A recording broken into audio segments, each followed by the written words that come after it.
By a 2012 U.S. Census Bureau statistics, there are over 1.6 million foreign-born Africans legally residing in various parts of the United States, contributing their quota to the development of the American society, even as they strive to strike a balance between their countries of origin and their new home.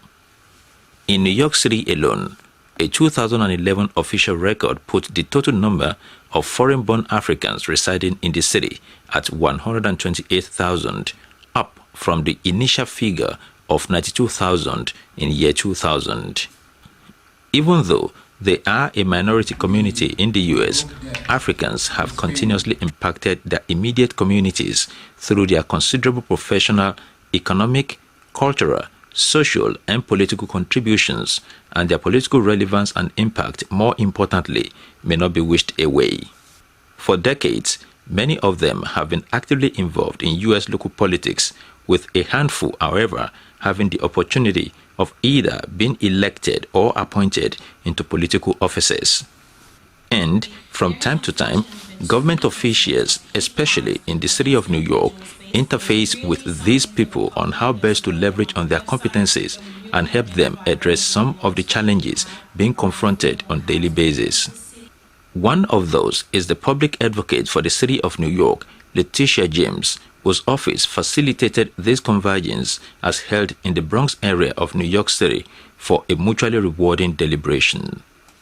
If you mobilize, if you organize, you have the ability to make such a difference. You or yourself or anyone that is facing harassment, overcharge, reduction in services, calling 311 is also important. If you don't call, then we don't know. You have got to keep a paper record and paper trail of what is going on in our communities.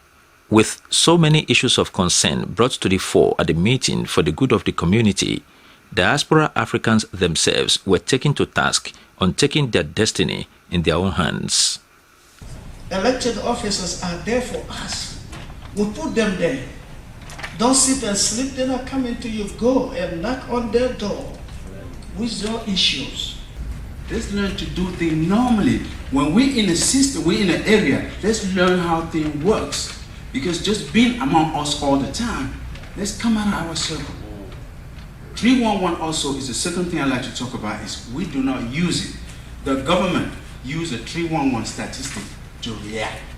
Because their lack of information. I know government, sometimes they don't have a budget to promote your programs, but also you forget that people in our communities, we need to learn, we need to know more about you so we can come out in the numbers and then ask our questions. Did you receive the Black Institute research by Bertha Lewis? Taxation with all representation. There are recommendations in our book for Africans in New York City. And we're hoping that when you leave from here tonight, you take that recommendation into consideration. And also, what other services are your offices doing for businesses, small businesses, mom and pop businesses? And our office, what we're going to be doing is we have a couple of people from our staff taking notes, and we're going to take this information back into our office to see how we can use the powers of our office to bring some sort of change. And we have a couple of success stories. And amidst assurances of better socio-economic and political deals for Africans, some political eggheads within the community are actively pushing for higher level of stake for diaspora Africans on the American political landscape. There is now also movement for the creation of an African political network.